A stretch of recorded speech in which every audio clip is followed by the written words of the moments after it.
জানাজা নামাজের পরে দোয়া করা হাত তুলে জাস্ট নামাজের পরপর এটি সুন্নাহ দ্বারা প্রমাণিত নয়। এটিকে নামাজের পরে অনেক এলাকাতে নিয়ম হিসাবে মানুষ বানিয়ে নিয়েছে, যেটি বিদআতে পরিগণিত হবে। কিন্তু জানাজার পর আর কোনো দোয়া নয়, কারণ জানাজাটাই তো জানাজার আয়োজনটা পুরোটাই তো দোয়া। আপনি জানাজার সালাতে কি করছেন? পুরো সময় তার জন্য দোয়া করছেন। অতএব আলাদা করে সালাম ফেরানোর পর আর তার জন্য হাত তুলে দোয়া করার প্রয়োজন নেই। জানাজার সালাতের পর সম্মিলিত মুনাজাত করা যাবে কি?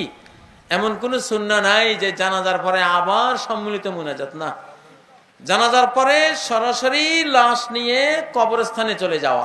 অনেকেই বলে জানাজার পরে নাকি দোয়া নাই, আসেনি? আপনাদের এদিকেও আছে? যাক, আমি বিস্তারিত বলবো না। যারা বলে তাদের সাথে আমাদের একটু যোগাযোগ করাই দিবেন, ঠিক না বেঠিক? তাদের সে কুম ক্যাপিটাল সবগুলো নিয়ে, কিতাব সবগুলো নিয়ে একটু আমাদের সাথে আসতে বলবেন। আমাদের বাহারুল উলুম আলমের জাহাজ সাগর রয়েছে, সুবহানাল্লাহ বলেন না? উনি কিতাব পড়েন না এমন কোনো কিতাব নাই। মক্কা শরীফ, মদিনা শরীফ গিয়ে সেখানেও কিতাব পড়েছেন এবং সেখান থেকে কিতাব এনেছেন, যার লাইব্রেরিতে সব ধরনের কিতাব মজুদ আছে। তাই কারো যদি এরকম ভালো নিয়ত থাকে, বসবেন, বিভ্রান্তি করবেন না। জানাজার আগে পরে দোয়া নিয়ে আবু দাউদ শরীফের হাদিস, আবু দাউদ শরীফের ব্যাখ্যা, আল্লাহর প্রিয় নবী বলতেছেন যে তোমরা যখন নামাজ শেষ করবা, জানাজার নামাজ শেষ করবা, ফাখলিসু লাহুদ দুয়া, ওই মৃত্যু ব্যক্তির জন্য তোমরা দোয়া করো। খেয়াল করবেন, অনেকে বলে হুজুর নামাজ তো দোয়া, আবার নতুন করে কেন দোয়া? আল্লাহ রসুল বলতেছেন নামাজ শেষ করার পরে দোয়া। তাহলে বুঝা গেল নামাজের দোয়া আলাদা আর নামাজ শেষ করার পরের দোয়া আলাদা।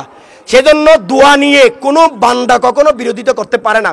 দোয়া না জায়েজ, সূরা ফাতিহা না জায়েজ, ইয়া নবী সালাম না জায়েজ, দরুদ শরীফ না জায়েজ, এটা নিয়ে কোনো আল্লাহর নবীর উম্মত, আল্লাহর বান্দা এটা নিয়ে অন্তত বিরোধিতা করতে পারে না, ঠিক না বেঠিক? কারো জ্ঞানের ঘাটতি থাকতে পারে, আপনার মধ্যে নাও পৌঁছতে পারে, আপনি নাও পেতে পারেন, আপনি সেই কিতাব নাও দেখতে পারেন, কিন্তু সমাজের মধ্যে ভুল ফতোয়া দিয়ে মানুষকে দোয়া থেকে মাহরুম করবেন না। আল্লাহর প্রিয় নবী বলতেছেন যারা মৃত্যু ব্যক্তির জানাজায় যাবে, জানাজায় শরীক হবে, অন্তত নামাজ এবং দোয়া করে আসবে, তারা 1 কেরাত সওয়াব পাবে। আর যারা দাফন করার পরে দরুদ শরীফ জিয়ারত করে আসবে, তারা 2 কেরাত সওয়াব পাবে। হুজুর কেরাত মানে কি? কেরাত মানে 1 পাহাড় সমপরিমাণ, পাহাড় সমপরিমাণ সওয়াব পাবেন। তাহলে জানাজার মধ্যে দোয়া, এই দোয়া যখন ইচ্ছা তখন আপনি পড়তে পারবেন। দোয়ার জন্য নির্দিষ্ট জায়গা নাই, শুধুমাত্র নাপাক জায়গায়, নাপাকি অবস্থায় বিভিন্ন কয়েকটা কন্ডিশন আছে। এই জায়গাগুলো ছাড়া সবখানে দোয়া পড়ার ব্যাপারে ইমামরা বলেছেন জায়েজ, বাস। এবং কোনো বিষয় জানতে চাইলে ওনার কাছে চলে যাবেন, মুর্শিদ কেবলার কাছে চট্টগ্রামে, অথবা আমরা ওনার পক্ষ থেকে আসবো। কোনো সমাজের মধ্যে বিভ্রান্তি করবেন না, সবাই ভাই ভাই, আমরা সবাই মিলেমিশে থাকবো। একজনই ইমানদার ইমামের পেছনে নামাজ পড়ার চেষ্টা করবেন।